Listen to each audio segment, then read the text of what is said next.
Ici Satou. Il y a plein de scènes dans les fictions où un personnage dit « Si je gagne, tu dois sortir avec moi ». Et autres, mais je n'ai jamais vu ça en vrai. Déjà, dès qu'on lance ce défi, on avoue ses sentiments. Pas un cheveu de travers, pas un pli dans mes vêtements, ça devrait suffire?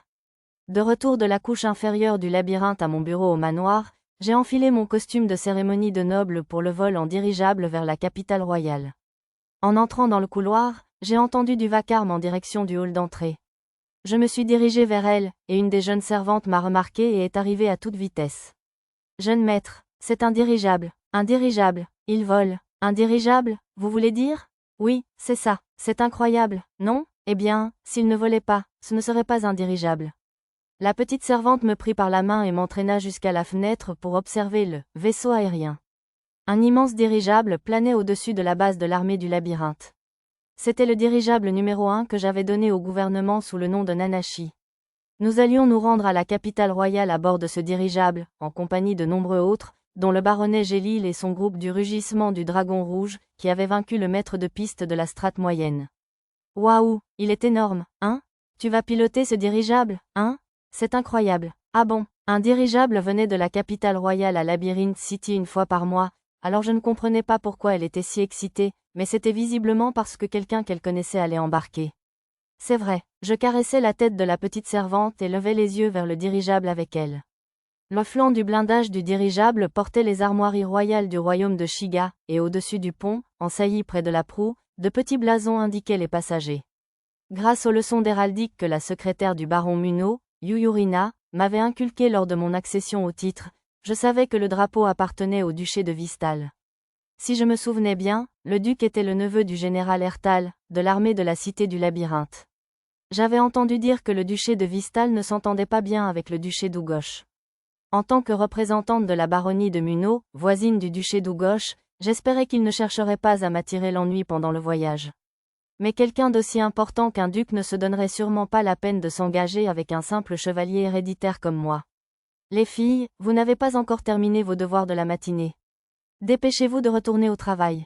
Dès que la femme de chambre en chef, mademoiselle Miteruna, apparut dans le hall d'entrée et les gronda, les petites servantes se dispersèrent comme des bébés araignées pour se remettre au travail. Bonjour, jeune maître. Bonjour, je me demande si tout le monde a fini de se changer. Les autres sont-ils prêts? Oui, on a fini de les aider à s'habiller. Comme par magie, la porte en haut de l'escalier de l'atrium s'ouvrit brusquement et tout le monde jeta un coup d'œil dehors, Arisa en tête. Elles étaient toutes vêtues de leurs plus beaux habits. Tada! Eh bien? Plutôt bien, non? Arisa tournoya sur elle-même. Les manches de sa robe de cocktail s'étalèrent magnifiquement, puis s'installa en prenant la pose. Sa broche en forme de guirlande de coquillage d'âme scintillait sur sa poitrine. Oui, c'est une tenue magnifique. Franchement, complimentez votre adorable Arisa, pas ses vêtements. Arisa souffla. Vous êtes mignonne aussi, bien sûr, lui assurai-je. Ah Pochi, monsieur. Tama aussi? Tama et Pochi descendirent les marches au trot, puis prirent leurs poses habituelles pour attendre mon approbation. Vous êtes adorables toutes les deux. Yae, monsieur. Tama et Pochi portaient respectivement des robes roses et jaunes citron. Elles étaient adorables, même si leur pose militaire ne semblait pas vraiment assortie à leur tenue. Satou. Mia portait une robe richement décorée de dentelle vert chartreuse. La veille, elle hésitait à porter une tenue mikoesque, comme celle que portait Misaas dans la tradition des elfes, mais elle semblait avoir choisi une robe occidentale assortie aux autres filles. Tu ressembles à une princesse, Mia. Même. La réponse de Mia fut brève, mais ses joues roses trahissaient sa satisfaction. Maître, je vous souhaite une bonne journée. Bonjour. Nana portait une robe bleue modeste qui lui couvrait la poitrine. La tenue que j'avais initialement conçue pour elle était suffisamment impressionnante pour figurer en couverture d'un magazine, mais entre les plaintes de Mia et la supervision attentive d'Arisa, voici à quoi ressemblait le résultat final. Je suis prête à entendre vos compliments, maître, je vous invite. Vous êtes encore plus belle que d'habitude aujourd'hui. Difficile à dire, car l'expression de Nana changeait rarement, mais c'était sans aucun doute sa façon d'exprimer sa fierté et son enthousiasme. Elle devait avoir vraiment hâte d'aller dans la capitale royale. Désolée de vous avoir fait attendre, maître. Lulu portait une robe modeste, presque entièrement blanche. La veille, elle avait essayé de choisir une tenue de servante, mais je lui ai suggéré de choisir quelque chose de plus élégant pour notre voyage en dirigeable. Bonjour, maître. Finalement, Lisa est apparue en tenue de combat, parée d'une armure de chevalier. J'ai essayé à plusieurs reprises de la convaincre de porter une robe, mais elle a insisté, elle voulait porter son armure, comme il sied à une exploratrice à l'insigne de Mithril. Comme il était rare que Lisa exprime une préférence aussi marquée, j'ai décidé de la laisser faire. Arisa, est-ce tout pour vos bagages? Oui, monsieur. Arisa a répondu d'un ton désuet. Nos faux bagages se composaient de 3 sacs de voyage de type valise et de 2 étuis à armure. Les vrais bagages se trouvaient dans les packs féeriques de chacun, dans la boîte à objets d'Arisa et dans l'espace de rangement créé par le sort de magie spatiale d'Arisa, le garage. Allons-y, alors. Les jeunes servantes nous ont ouvert les portes et nous sommes sortis. 2 calèches nous attendaient déjà devant, et les servantes, les enfants de l'orphelinat et les élèves de l'école des explorateurs s'alignaient de chaque côté du chemin pour nous saluer. Monsieur Kajiro et mademoiselle Ayome étaient là aussi. L'une des calèches était empruntée au baronnet du Kelly. Le baronnet avait pris goût à notre calèche, alors, une fois devenus plus amicaux, je lui ai offert celle-ci, calquée sur la nôtre. 2 calèches ne suffiraient pas pour tout le monde, aussi Karina et son entourage étaient-ils déjà partis en avant vers l'endroit où le dirigeable nous attendait. Bon voyage, seigneur chevalier, crièrent les enfants à l'unisson. Je leur souris et leur fis un signe de la main tandis que nous nous dirigions vers la calèche. À mi-chemin environ, des garçons de l'orphelinat s'avancèrent avec de petits bâtons, quelques-uns des enfants avec qui je pratiquais le chant matin et soir. Tous les 3 élevèrent la voix et chantèrent en rythme. Brise soyocase. À ma grande surprise, l'un d'eux réussit à incanter un sort. Le vent créé par son sort fit flotter les jupes et les robes de toutes les filles alentour.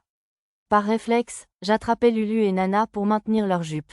Espérons que cela ne ressemble pas à du harcèlement sexuel soudain pour les spectateurs. Malheureusement, les jupes de toutes les filles que je n'avais pas réussi à protéger volèrent en l'air. Le fait que la plupart d'entre elles soient courtes et faites d'un tissu léger et respirant, idéal pour affronter la chaleur de Labyrinth City, n'aida sans doute pas. Un concert de cris retentit, suivi des protestations de Mia et Arisa. Swishy, monsieur, Pochi et Tama semblaient amusés par toutes ces jupes volantes.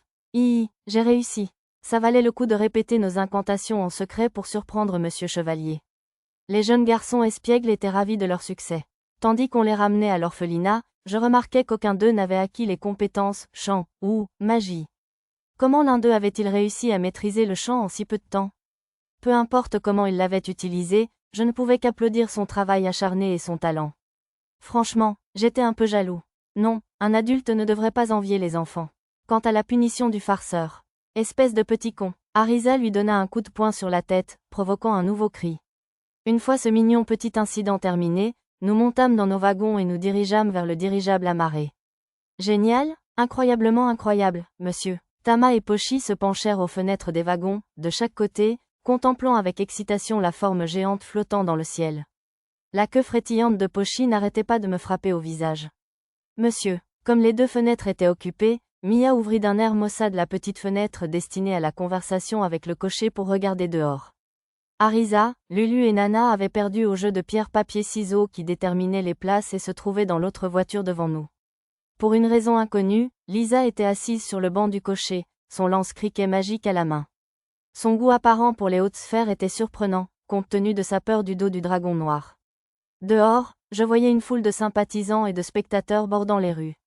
Dès qu'ils aperçurent notre voiture, ils se mirent à crier et à acclamer comme si c'était un défilé. Beaucoup de ces acclamations semblaient dirigées vers Lisa, peut-être parce qu'elle était particulièrement visible sur le siège du cocher. Arrêtez la voiture, s'il vous plaît. Devant le dirigeable, j'aperçus Zena et des amis qui nous attendaient pour nous dire au revoir. J'ai retenu un instant la femme de chambre qui conduisait le parc à voiture, et je suis descendue. Tiens, Satou, tu peux les manger dans le dirigeable, si tu veux. Merci beaucoup, Zena. J'ai accepté le paquet que Zena m'a donné, sentant sa chaleur dans ma main. Tu l'aurais fait toi-même, par hasard? Eh bien, apparemment non. Je ne voulais pas mettre Zena dans l'embarras. J'ai dû changer de sujet avant. Malheureusement, c'est moi et la vieille cuisinière de la caserne qui les avons préparés. El Lilio, tu avais dit que tu garderais le secret. En plus, j'ai aidé en dressant les assiettes. Avant que je puisse venir à son secours, Lilio a révélé la vérité. Il faudrait que je voie le fruit du travail acharné de Zena plus tard.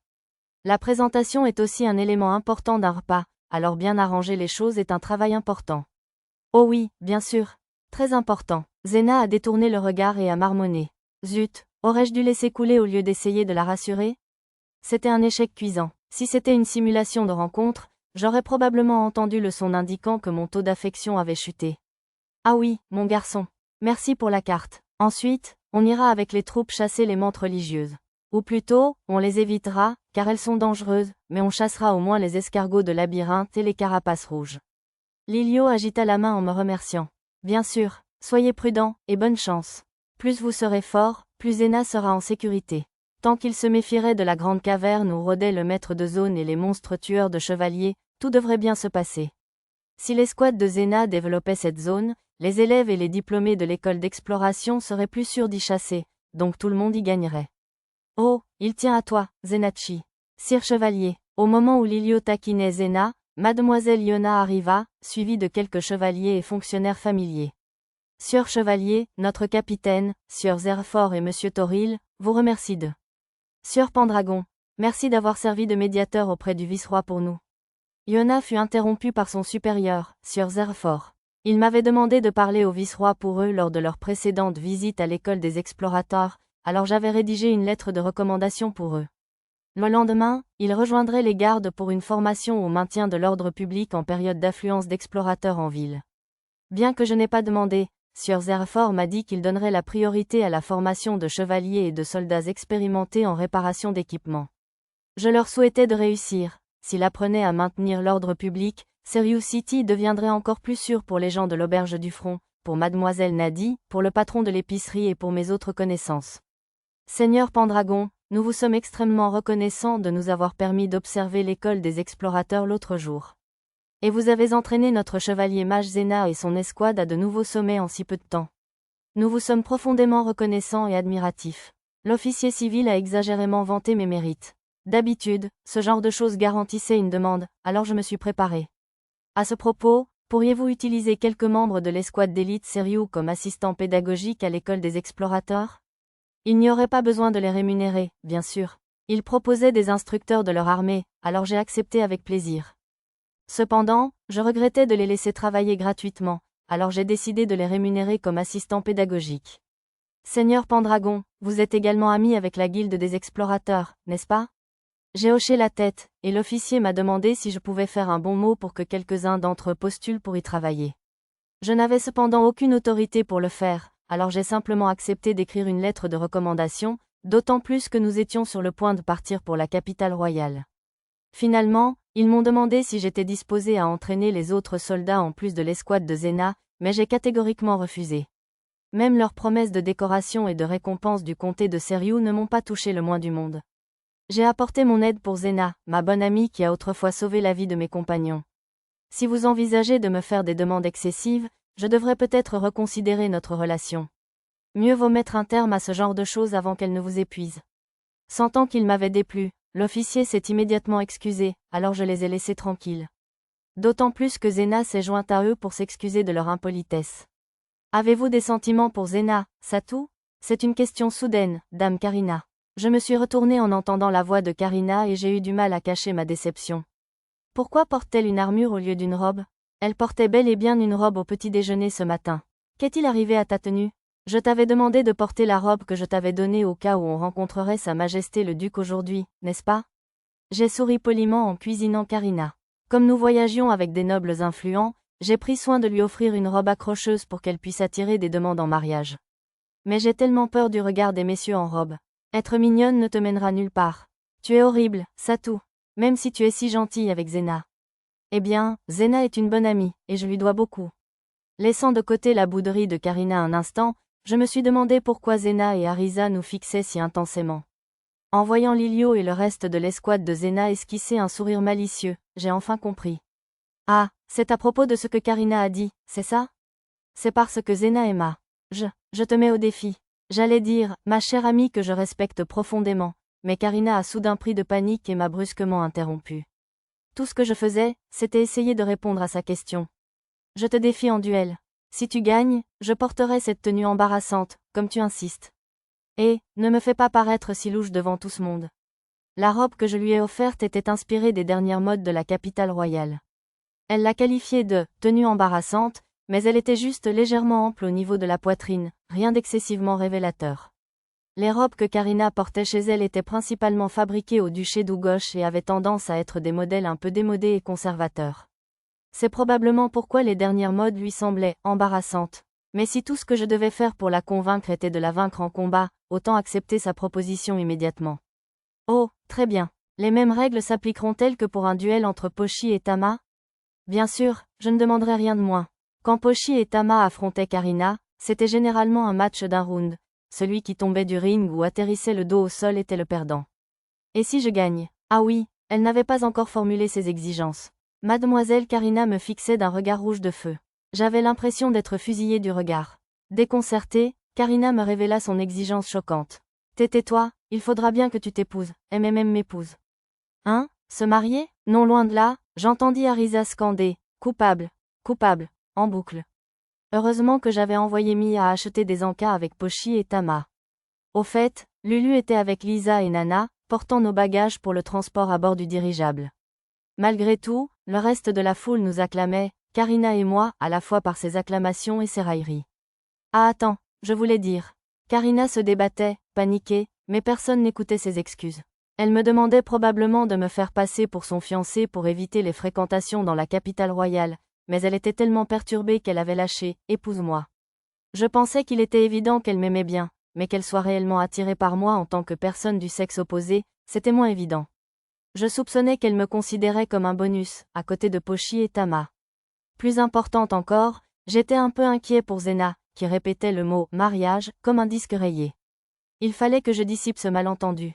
Et, jeune maître, le décor est planté. Avant que je puisse rassurer Zena, quelqu'un parmi la foule indiscrète prépara un emplacement pour notre duel. Au bout d'un moment, je réalisais que ce visage familier n'était autre que Scopy, le chef des scorpions debout du centre-ville. Sur ce, on nous emmena précipitamment vers un espace temporaire aménagé pour le divertissement avant l'arrivée du dirigeable. De nombreux nobles et explorateurs en mithril étaient réunis aujourd'hui. L'espace était donc principalement destiné aux explorateurs et autres guerriers pour faire étalage de leurs forces. Arrivés sur place, nous fûmes accueillis par une foule nombreuse, déjà rassemblée par les sous-fifres de Scopy. Le jeune maître se bat? Contre qui? Lisa de la Lance Noire? Il paraît que c'est cette magnifique nana. Zut, ils sont énormes. Plus gros que ceux d'une dame vache. Et, ne parlez pas comme ça de ma déesse. Oh, je connais cette dame. Le duo de guerriers haricots la traîne toujours. Alors, c'est une nouvelle recrue du trésor de Pendragon? Ça va valoir le coup d'œil, alors. La galerie des cacahuètes s'en donnait à cœur joie, mais mademoiselle Karina semblait si nerveuse à propos de notre duel qu'elle ne montra aucun signe de réaction. Je me tenais face à Karina. Aujourd'hui, elle portait son équipement du labyrinthe Terraka. Elle n'avait pas l'épée large géante qu'elle brandissait dans le labyrinthe, cependant, ses mains étaient vides. J'ai réagi en tendant l'épée féerique à ma taille à Arisa. À l'origine, j'avais construit l'armure de Karina pour qu'elle ait une forte puissance défensive sans empêcher son tremblement caractéristique, mais à notre retour de l'expédition du labyrinthe, Arisa l'avait modifiée pour la maintenir en place. Du coup, elle paraissait un peu serrée au niveau de la poitrine. Attendez une minute, maître. Vous ne perdez pas exprès, n'est-ce pas? Bien sûr que non. Arisa murmura une question stupide, que je rejetai immédiatement. Ne te laisse pas attirer par ses seins, d'accord? Tu pourras toucher les miens autant que tu veux plus tard. Ouais, non merci. Pourquoi voudrais-je toucher la poitrine d'une petite fille? Alors pourquoi ne pas? Je sais, je demanderai à Lulu si tu peux toucher ses seins plus tard aussi, d'accord? C'était un peu plus tentant, mais personne d'autre que Lulu ne pouvait me l'autoriser. Arisa, calme-toi, je ne vais pas perdre. Vais vraiment? Bien sûr. Enfin, tu nous tiens. Je tapotais la tête d'Arisa pour la rassurer et m'avançais au centre de la scène où Karina m'attendait. C'était tentant de conclure le combat tout de suite, mais ce serait cruel. Si je vainquais Karina en un instant sans difficulté, elle serait gênée, mais si je me retenais trop longtemps malgré mon niveau visible, les gens pourraient penser que je voulais l'épouser. Le mieux serait de faire croire que nous étions à égalité pendant un moment, puis de la battre de justesse. Ce serait pénible, mais je devais faire de mon mieux. Si tu baisses ta garde en pensant que je suis la même combattante qu'avant, tu perdras à coup sûr. C'est intimidant. Sois indulgent avec moi, s'il te plaît. HMPH, dis-je.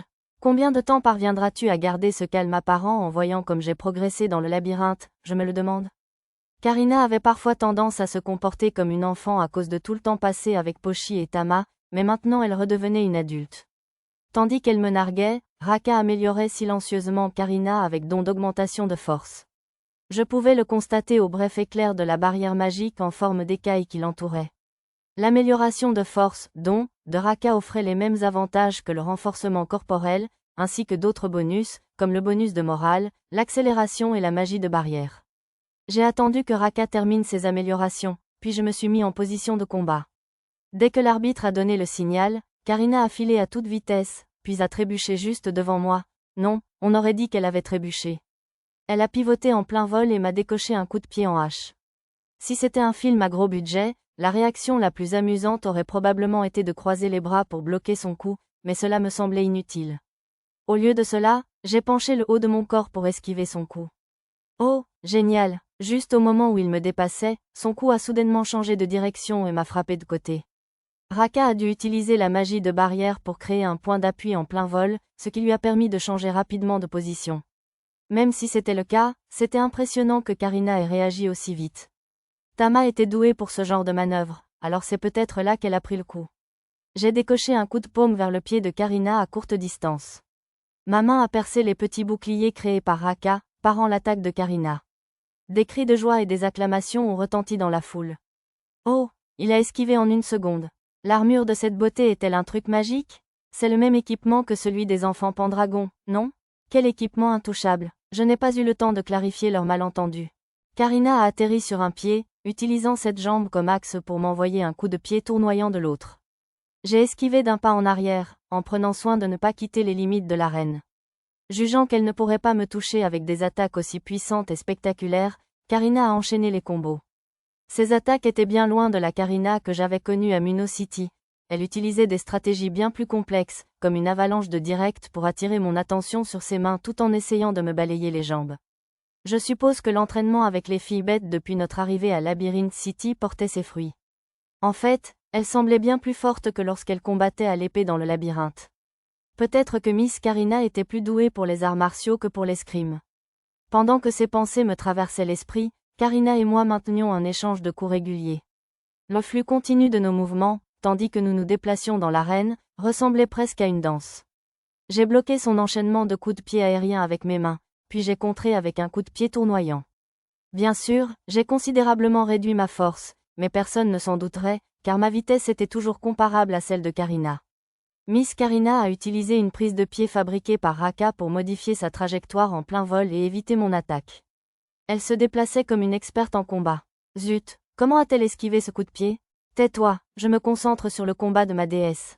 Ah, si près, Dame Karina, tu peux y arriver. Ah, ça suffit, arrêtez de vous battre si près du bord et arrêtez-vous. Sous les acclamations et les commentaires de la foule, Karina a finalement sorti son atout. Waouh, regardez-moi ça, lame magique? Mais pourquoi est-elle blanche? Alors que Karina lançait la lame blanche de lumière du haut des airs, ma compétence détection du danger m'a averti d'esquiver. La lame, qui semblait presque jaillir de son poignet, était faite de la protection de Raka, le même matériau que les petits boucliers en forme d'écaille, façonnés en une épée lumineuse d'un pied de long. C'était une attaque inattendue, mais elle aurait été encore plus effrayante si la lame avait été un peu plus longue. Mais elle n'allait jamais me toucher à cette distance. Maintenant, je te tiens. Ah, Karina, tu ne devrais jamais dire ça. La deuxième phase de son attaque m'a peut-être pris au dépourvu, mais sa déclaration trop assurée a gâché l'effet. Alors que la lame de lumière se détachait du poignet de Karina et volait vers moi, je l'esquivais d'un mouvement de taille. Comme c'était une attaque diagonale venant d'en haut, personne d'autre n'était dans la ligne de mire. J'avais peur qu'elle explose en passant près de moi, mais non, elle s'écrasa au sol et disparut. Je n'ai pas fini. Refusant de céder, Karina tenta de poursuivre son assaut, mais la panique et l'épuisement commençaient à se lire sur son visage. La lumière bleue de son pendentif Raka était visiblement plus faible qu'avant. Ce devait être une attaque à tout prix. Karina était presque à court de magie, elle aussi. Ce n'était pas très amusant de l'affronter alors que sa poitrine ne bougeait pas, alors je décidai de conclure. La foule avait probablement déjà eu suffisamment de combats serrés, et Karina avait combattu de toutes ses forces, alors j'espérais qu'elle ne serait pas trop frustrée d'avoir perdu. Pour que tout le monde ait l'impression qu'elle avait été vaincue de justesse par mes attaques agressives, j'ai utilisé ma compétence « prévoyance », combat en 1 contre 1, pour élaborer un schéma d'attaque qui me permettrait de gagner en une dizaine de coups. Arisa me dirait probablement d'être plus prudente. Alors que cette pensée absurde me traversait l'esprit, j'ai décoché un coup de paume vers son épaule gauche pour la déséquilibrer. Le coup a percé les défenses affaiblies de Raka et a atteint son épaule, manquant de peu sa cible lorsque les jambes de Karina ont cédé d'épuisement, l'écartant ainsi de mon attaque. Mon ongle a effleuré son armure, mais je l'avais rendue trop résistante pour encaisser une si légère égratignure. Réajustant ma séquence d'attaque, j'ai foncé sur Karina, nous rapprochant de la limite de l'arène. Alors que le cours du combat tournait progressivement en sa défaveur, la foule l'observait, le souffle coupé. Une rafale de coups légers a balancé son bras bloquant, et Karina a commencé à basculer en arrière. 3 autres coups. Une fois que Karina aurait bloqué mon attaque suivante et se serait avancée pour me contrer, j'ai prévu de la vaincre par une parade et une contre-attaque.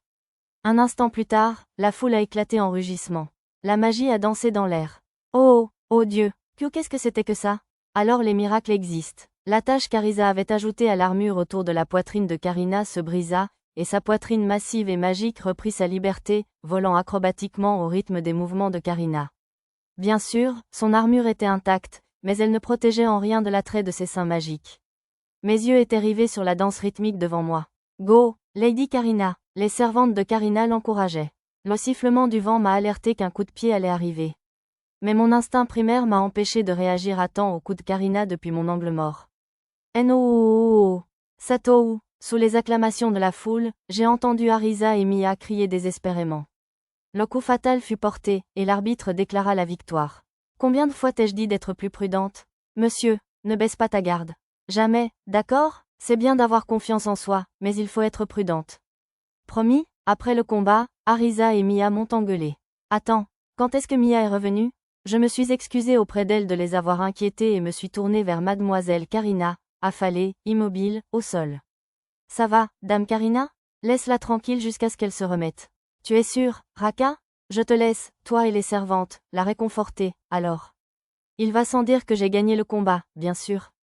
Juste avant que son coup de pied ne m'atteigne la tête, j'ai baissé la tête sans détourner le regard et j'ai évité de justesse ses magnifiques jambes. Puis, une fois ses seins magiques cachés, j'ai légèrement poussé sa taille alors qu'elle était encore en l'air pour l'envoyer valser hors de l'arène. Le coup fatal n'était peut-être qu'une légère poussée, mais à en juger par la réaction de Karina, c'était clairement fatal. Aux yeux de tous, son élan l'avait probablement propulsée hors des limites. Karina, êtes-vous blessée, monsieur? Tama et Pochi sont également venus la réconforter, alors je me suis levée pour les laisser s'occuper du reste.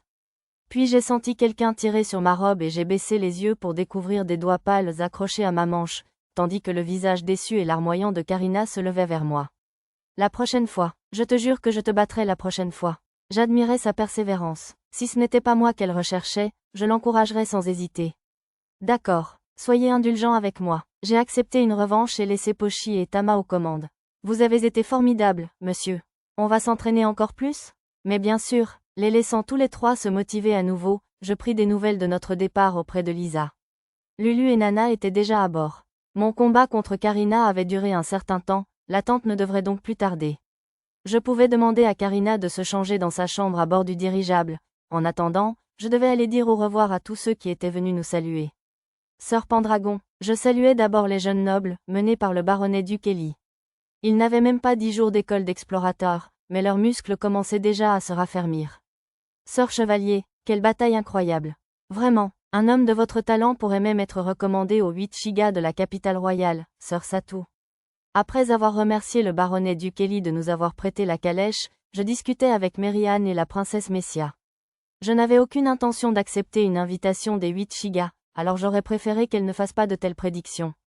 Après avoir discuté avec eux, j'ai également salué le chevalier gardien de la princesse Messia, Ravna, et son humble écuyer, Ryula. Ensuite, les autres enfants nobles se sont avancés. Je veux dire, nous combattrons à vos côtés bien assez tôt, sœur Pendragon. Alors je vais devoir travailler encore plus dur pour que vous et vos amis ne me surpassiez pas, sœur Luram. Luram, le fils du baron Tokay, était le seul à être encore un peu potelé, mais je lui ai quand même fait un compliment de façade. Ouais, bien sûr, Luram. Le troisième fils du vice-roi, Jerry, lui donna une légère tape sur la tête, puis s'approcha de moi. J'ai entendu parler de tout ce que vous avez fait pour Bowman.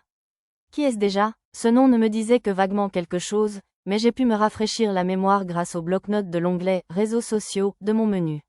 Bowman était un ami de Jerry. Lorsque le reste de son groupe a été anéanti dans le labyrinthe, j'ai aidé à organiser une équipe de recherche.